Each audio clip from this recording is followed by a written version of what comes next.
Bonjour et bienvenue sur Télé Afrique. Nous allons parler brièvement aujourd'hui du foncier.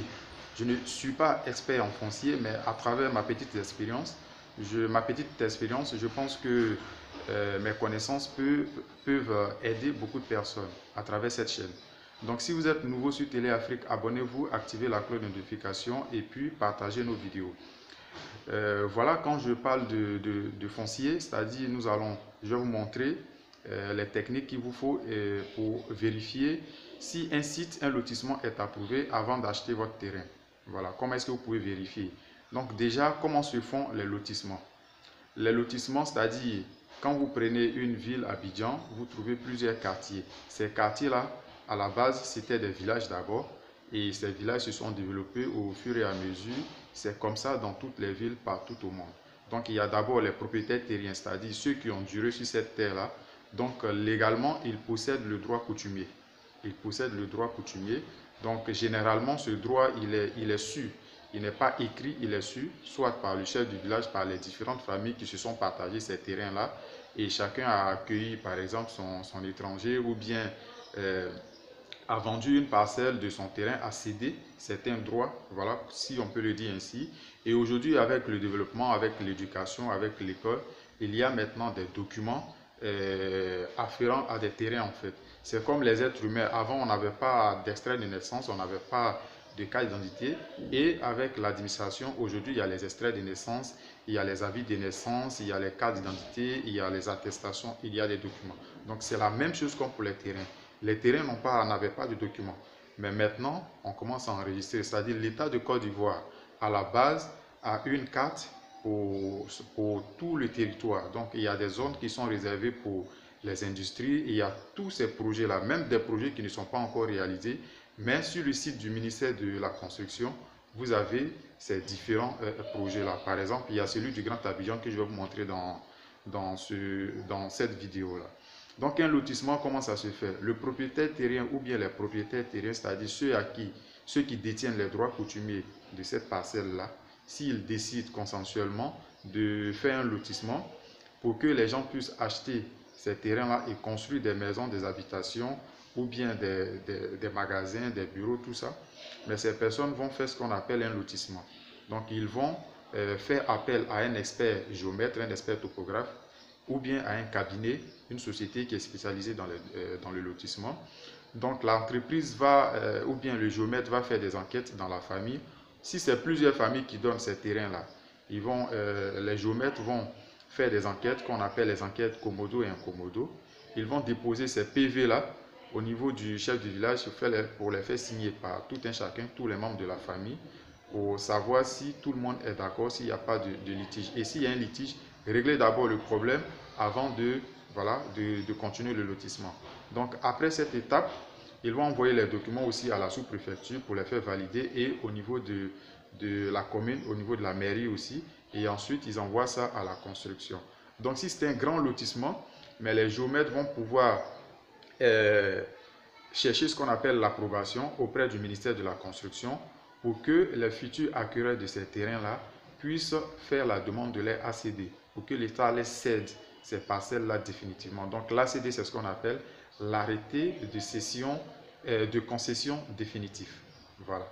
Donc ils vont faire ces demandes-là. Les personnes qui vont acheter des terrains sur des lotissements, des lots des lots dans un lotissement approuvé ont le droit, la possibilité de demander l'arrêté de concession définitif. Voilà comment ça se passe. Donc, après avoir fait tout ce travail-là, les géomètres ou bien les topographes font la demande. Ils vont proposer un plan, voilà, un plan d'urbanisation, c'est-à-dire ils vont tracer des rues, ils vont faire des décapages, délimiter, placer des bornes, faire des numéros. Ils vont créer un registre qu'on appelle un guide foncier, un livre qui sera chez le chef et ils vont posséder un où il aura le nom de tous les propriétaires terriens sur ce site-là. Donc, par exemple, je donne un exemple sur moi, Zama. Notre famille fait un lotissement et que, par exemple, j'ai 10 lots, mais il aura mon nom 10 fois dans le guide. Comme ça, à chaque fois, je peux garder des terrains pour moi, je peux donner à mes enfants, je peux donner à d'autres personnes, je peux vendre. Donc, à chaque fois que je donne un terrain, soit à quelqu'un, mais on va transmettre son nom dans le guide. Si j'ai vendu, par exemple, un terrain, l'acheteur va se rendre dans le village aussi pour qu'on puisse transmettre son nom dans le guide. Ça, je parle des grands lotissements approuvés. Voilà. Donc, comment est-ce que vous pouvez vérifier si le lotissement est approuvé? Donc, je vous disais, les topographes vont soumettre un plan au ministre et en ce moment, l'État va imposer d'autres choses. Par exemple, ils vont leur demander de leur donner des parcelles où ils pourront construire des écoles parce que une fois ce lieu est habité, la population sera dense dans ce lieu-là. Donc, il faut forcément des centres de santé, des écoles, par exemple des commissariats. Ça dépend de la superficie du lotissement. Donc, après avoir donné tout ça, rédigé tout ça, proposé ça, l'État maintenant, le ministre va donner son accord. Donc, c'est une décision, c'est un arrêté. Voilà pourquoi on parle de lettres d'approbation, arrêté d'approbation. Donc, ça, il aura un numéro, une date de publication, tout ça. Je vais vous montrer tout ça pratiquement tout de suite là, devant l'ordinateur.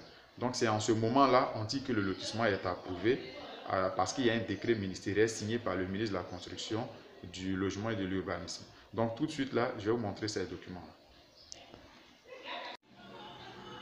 Voilà, donc je vous ai parlé de plan. Les géomètres ou bien les topographes vont proposer un plan comme ça.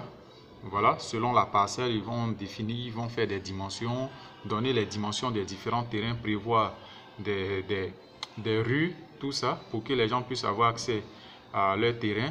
Voilà, comme je parlais, par exemple, là, c'est un hôpital. Et voilà, ça, ce sont des lots qu'ils vont donner à l'État. Comme ça, ceux qui vont habiter, l'État peut construire, faire des projets sur ces terrains-là. Donc, ce que vous voyez là, ça, on appelle ça des îlots. Et les îlots là sont numérotés. Et dans chaque îlot, vous avez des lots. Voilà. Donc, c'est ce que les géomètres proposent au ministère. Une fois c'est validé, le ministère va donner son approbation. Je vais vous montrer après ce que ça ressemble. Voilà. Les arrêtés d'approbation sont par exemple comme ça. C'est un peu comme ça. Donc, ce sont des documents officiels du ministère. Vous avez arrêté. Donc, ce sont des articles où le ministre cite et puis après, il va valider. Et là, ils vont mettre tout ce qui sera, ce que les géomètres ont dit et ce que l'État impose. Par exemple, adduction d'électricité, adduction d'eau, l'électricité, ouverture des voies, tout ça. Donc, ça dépend des contrats qu'ils font avec l'État. Et puis, ils vont mettre sur cet arrêté-là les différents îlots qui sont attribués à l'État. Voilà. Donc, lorsque vous allez faire votre vérification pour acheter votre lot, vous devez être rassuré que le terrain que vous achetez n'est pas sur les îlots qui appartiennent à l'État sur ce site-là. Donc, l'arrêté est comme ça.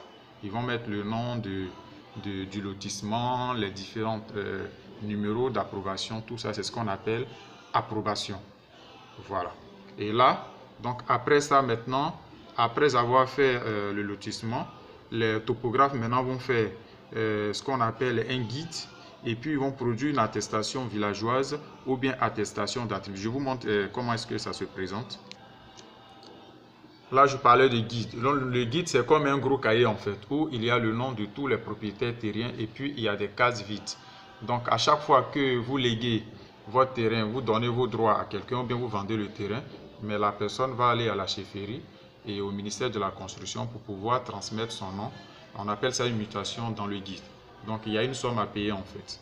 Et je vous montre comment est-ce que les attestations se présentent aussi. Voilà, ça c'est juste un exemple.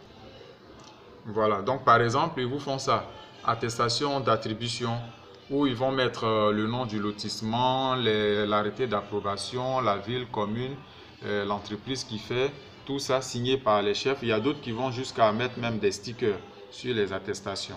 Donc l'attestation villageoise, attestation de cession, attestation d'attribution, c'est les mêmes appellations. Donc tout ça, c'est pas sur le même terrain qu'ils vont vous donner ces trois documents. Soit on vous donne un document, ça dépend de ce que les géomètres ont confectionné. Le design, ce sont eux qui le proposent, voilà, aux villageois, et puis ils valident ensemble. Voilà, parlant d'attestation, par exemple, dans ce lotissement, eux, ils appellent ça attestation de cession du terrain urbain. Donc, c'est un autre lotissement avec tout ce que vous pouvez connaître, les données, les signatures, tout ça. Voilà. Donc, c'est ça le premier document, le premier papier, disons l'extrait de naissance du terrain. Donc, le premier, les droits sont les droits coutumiers. Mais après ça, une fois ces personnes-là confectionnent, font un lotissement, ils vont faire ces papiers-là qu'on appelle les attestations, qui sont en quelque sorte les extraits de naissance de ces terrains-là. Et c'est avec ça, plus d'autres documents que le futur acquéreur va pouvoir aller demander son ACD. Donc n'hésitez pas de... Là, je vous avais promis de vous montrer comment faire la vérification, mais je ne veux pas que la vidéo soit longue. Je vais vous faire une deuxième vidéo pratique pour vous montrer comment est-ce que vous pouvez vérifier si le site est approuvé depuis le site internet du ministère de la Construction.